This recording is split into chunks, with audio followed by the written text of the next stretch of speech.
Você tem trabalhadores em altura? A sua empresa presta esse tipo de serviço? Ou você é um trabalhador em altura?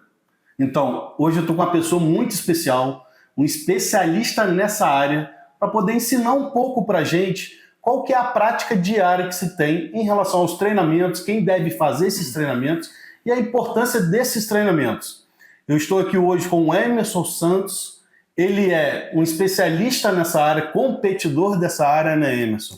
Além de ser enfermeiro, técnico de segurança, bombeiro civil.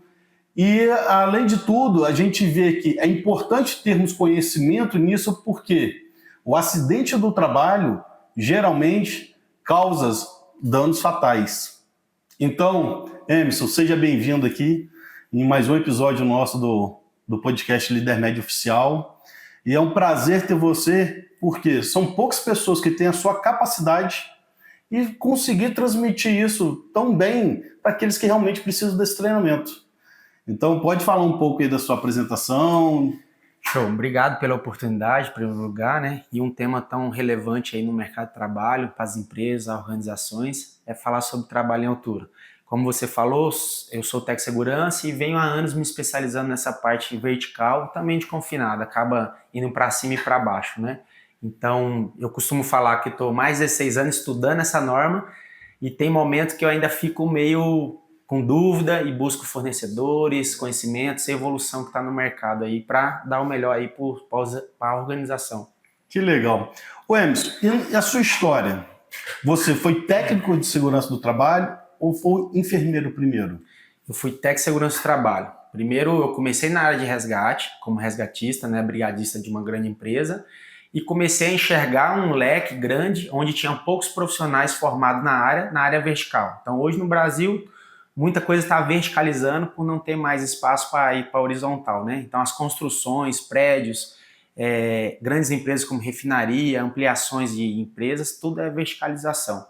Então eu vi esse leque e comecei a me especializar lá em 2008, 2010, comecei a procurar os melhores cursos aí que tem na área e hoje estou aí dando aula, assessorando, dando consultoria em empresas nessa parte vertical. E daí você evoluiu para a parte da enfermagem. Então, com tanto problema, tanto risco que eu comecei a enxergar nessa parte vertical, então eu falei assim, preciso me especializar. Eu fiz o bombeiro civil, não vi que era suficiente e fui para a área de enfermagem, por exemplo, que eu vejo acidentes muito graves que pode acontecer. Então, quando a gente faz uma análise preliminar de risco, lá está esmagamento, corte, contuso, né, grandes hemorragias em ambientes grandes, altos, verticais. Por exemplo, o último trabalho estava a 130 metros de altura, com uma equipe com lixadeira, com um monte de trabalhos que poderia ter esmagamento de membro, e como que eu vou atuar nessa questão, sendo o responsável pela liberação desse trabalho e sabendo que o médico do trabalho em si, o médico da emergência que está nessa planta, não ia conseguir chegar lá em cima, e a minha equipe de emergência, ou a minha equipe que está trabalhando na parte vertical, tirar esse colaborador de uma forma segura e colocar lá embaixo para o médico terminar de atender. Então eu falei, tem que ir mais profundo aí na parte de emergência.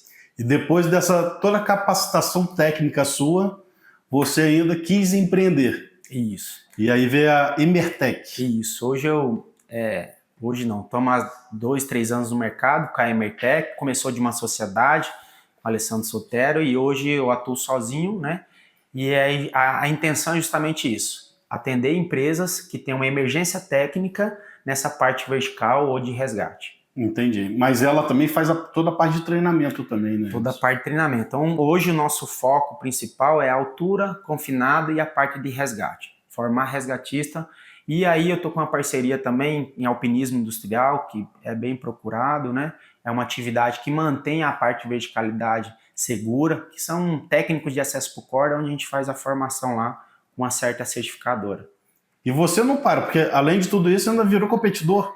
Ainda sou competidor, então eu tenho uma equipe, né? Na verdade tenho um coordenador, eu faço parte da equipe, a gente praticamente roda o mundo aí nas competições, então 1, 2 competições por ano, a gente está indo aí buscar conhecimento, trocar ideia, geralmente essas competições são de média de 20 a 30 equipes, né? Então ali a gente vê vários tipos de profissionais, vários níveis, tanto da indústria como a área urbana, a área de Aventura também. Então, todos esses competidores se encontram, onde também as grandes fabricantes mostram as novidades, a evolução do trabalho vertical, as técnicas evoluindo. A gente traz todo esse conhecimento para o nosso treinamento. Entendi. E quem deve fazer o treinamento de trabalho em altura, Emerson? Bom, hoje quem deve fazer, a gente vai mais para a norma. Então, hoje a NR35, ela exige, né, ela é como lei que todo trabalho acima de 2 metros, onde haja o risco de queda, tem que fazer o treinamento. Então, o colaborador, desde a limpeza, que vai usar uma escada ali que passa de 2 metros, a um trabalhador que vai trabalhar numa alta tensão aí de 100, 200, 180 metros de altura. Eu tenho uma dúvida, a gente até estava brincando com uma equipe esses dias, com a equipe nossa aqui. 2 metros, a gente mede do piso inferior até aonde, ou seja, vou trocar a lâmpada. Aonde eu vou trocar a lâmpada ou é no meu pé? Isso, uma forma mais fácil é da sola do pé. Então, se a sola do seu pé passou de 2 metros, aí você tem que fazer o treinamento. Eu deixo um adendo aí que é o seguinte, a gente também, na NR35, ela fala sobre análise de risco. A gente foca muito em 2 metros, né? Que é a estatística. Mas abaixo de 2 metros tem que ter uma análise de risco também, mas hoje, para seguir a norma, acima de 2 metros da sola do pé, onde haja risco de queda, isso é importante. Porque você falar, trabalha em altura, mas tem um guarda-corpo, é um mezanino, não precisa ter o treinamento. Então tem que analisar esse cenário. Então, se o cara, aqueles que limpam prédios, estão sentados, a gente vai considerar o pé ou vai considerar onde ele está sentado? O pé dele. O pé, sempre Isso o pé. aí. E se tiver de cabeça para baixo? Pegadinha, tá? É pegadinha. Ou seja, se mesmo estiver de cabeça para baixo, sua cabeça está acima de 2 metros, tem que estar seguro. Se houver o risco de aí a gente queda, pode considerar então a cabeça ali. a cabeça, isso aí. A parte do corpo, a parte inferior do corpo. A parte inferior do corpo. Aprenderam aí, turma? É isso aí? Ô Emerson, e como que funciona essa estrutura do treinamento? Carga horária, o que a pessoa vai aprender nesse treinamento? Vai ficar só mesmo no acesso à corda? Como que funciona isso aí? Como que é esse treinamento? O que a NR fala? O que você faz? É bem específico, porque se a gente for na NR1, ela fala que pode ser online ou semipresencial. E quando a gente vai para a NR35, muitos casos ela pede a parte prática, né? E aí cabe à organização entender o nível de trabalho, de periculosidade daquele trabalho. Ou seja, é um risco grave, eminente. É o que eu falo, eu usar uma escada de 2 metros de altura para fazer uma limpeza, eu tenho que usar a escada adequada. E aí quem vai ministrar esse treinamento, ou quem vai prestar esse tipo de serviço, tem que entender que nível eu tenho esse colaborador. Ele é fácil conhecimento, ele consegue entender no curso online, eu consigo capacitar esse colaborador de forma online, que a norma permite? Sim. Aí é uma linha bacana. Eu sempre aconselho, se ele já fez uma parte prática, se ele já fez um treinamento, ele já tem um certo caminho para entender isso aí. Se ele nunca fez, o ideal é que faça um treinamento semipresencial. Ou seja, com a parte online ou, né, a teoria ali na sala de aula e vá para a prática de fato na frente do instrutor, porque na hora que surgir a dúvida, ele tira na hora. Né? Então hoje a gente tem colaborador, se eu mostrar para ele um talabarte, ele não vai conseguir entender. Aí a forma que está explicando, a forma que está passando, a gente sempre fala, né? Eu tenho que entender a persona, ou seja, a pessoa que está na minha frente. E tipo, como ele vai aprender? Então a gente ensina com as técnicas de ver, escutar e realizar o treinamento, né? Então, às vezes, eu sou uma pessoa que sou muito de tocar. Então, deixa eu ver esse equipamento, como que pega, como que abre, como que funciona. E tem pessoas que não conseguem entender dessa forma. Ou só vendo online, a pessoa já entende e já realiza o treinamento. Mas pode ser só online ou tem que ter, pelo menos na norma da NR35, tem que ter a prática também? Quando a gente vai na NR1, ela explica certinho como tem que ser online. A parte online tem que ser muito bem estruturada, através de vídeos, de fotos. E aí que eu falo, a pessoa que está fazendo o treinamento, se ela conseguiu entender daquela forma online, eu, por exemplo, vou fazer um curso online, eu tenho que executar um treinamento que realmente ele consiga ser capacitado. E aí só quem vai entender isso aí na hora de uma avaliação teórica, na hora da execução do trabalho, que tem duas partes, tem um treinamento e tem na hora da execução. Quem está acompanhando essa execução, entender que realmente aquele colaborador de fato foi capacitado de forma online. Eu sempre aconselho semipresencial. Esse é o meu ponto de vista. Principalmente para os que estão começando agora esse treinamento. Seja de capacitação, seja presencial. Isso. Reciclagem, dependendo do nível pode ser no formato online. Porque quando a gente fala de um colaborador que vai trabalhar com escada, um andaime, uma plataforma elevatória, é tranquilo. Porque além do treinamento, ele vai ter o treinamento da plataforma elevatória e é mais tranquilo nesse caso. Agora, se a gente fala um colaborador que vai subir uma torre de 100, 70 metros de altura, ele tem que entender de fato que o trabalho dele é um pouco isolado, às vezes é solo, e ele vai ter que se manter seguro. Então é uma capacitação diferenciada. Quando a gente vai para a norma, ela fala mínimo de 8 horas. E a organização tem que entender isso. Mínimo de 8 horas atende a algumas atividades. Como eu já tive cliente que pediu 16 horas, 24 horas de treinamento específico para trabalhar em altura. Por exemplo, torre de transmissão, 150 metros de altura. Então, 8 horas eu acredito que seja muito pouco para capacitar alguém novato na área. Ele se formou na parte elétrica. Então, a parte elétrica ele entende tudo. E a norma fala como ele vai se manter seguro no trabalho em altura. Isso é o fato. Então, muita gente fala assim, Hermes, o treinamento. Eu queria que você treinasse o específico em escada. Eu falei, não, então vamos lá. Eu vou treinar em altura com ênfase na escada. Que a escada a gente vai lá para a NR18 no momento.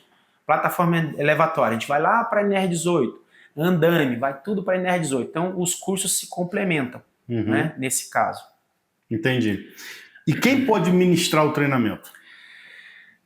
Quem é capacitado para ministrar? Qualquer técnico de segurança pode ministrar esse treinamento? Pela norma, sim. Então, ela fala assim que o instrutor ele tem que ministrar o treinamento sobre uma responsabilidade técnica de segurança do trabalho. Então, ou seja, eu posso treinar, se é um bombeiro civil, ele pode dar o treinamento? Sim. Porém, ele tem que ter o conhecimento. Mas, de fato, eu sempre resumo, o instrutor ele sempre tem que tomar chá, né? É uma pegadinha aí. Que o chá é o quê? O CHA, que é o conhecimento, habilidade e atitude. Então, ou seja, eu tenho que conhecer a situação, a atividade daquele colaborador para conseguir ministrar uma informação adequada para a função que ele vai executar, ou seja, a atividade. Mais uma vez, é muito fácil dar um treinamento para alguém que vai fazer uma limpeza, uma manutenção com escada pequena, de 2 metros, 2,5 metros. Quando a gente vai para algo mais avançado, por exemplo, eu sou alpinista nível 3, então eu já participei de trabalhos que era muito crítico. Arrancar a tubulação a 70 metros de altura, 50 metros de altura. Então, essa galera que está trabalhando, esses colaboradores, especificamente, o treinamento tem que ser mais eficaz. Então, com a minha expert na parte de alpinismo industrial, eu consigo ministrar treinamento para profissionais de alto nível. Então, hoje, tem, mais uma vez, tem atividade que o cara vai em helicóptero e tem que descer do helicóptero numa rede de alta tensão. Eu não sou capaz de dar um treinamento com um cara desse, um colaborador. Não tem essa expert envolvendo a aeronave. Sim. Olha onde a gente chega no crítico. E ao mesmo tempo, a gente vai para uma mineração aí que o cara desce ali 900, 1.000 metros para dentro do buraco ali, da mina. E acaba tendo processos verticais ali que você tem que ter a situação de expertise para ministrar esse treinamento. Então é muito da persona que está na sua frente, da organização que está na sua frente. Que tipo de atividade você faz? Sou soldador e vou trabalhar a 50 metros de altura. Aí eu, como instrutor, tenho que me autoavaliar para ver se eu vou conseguir ministrar um treinamento eficaz para esse trabalhador. Hermes, nós somos profissionais da área, né? Sim. Então, aqui está de um lado a LeaderMed, aí está do outro lado a Emertec.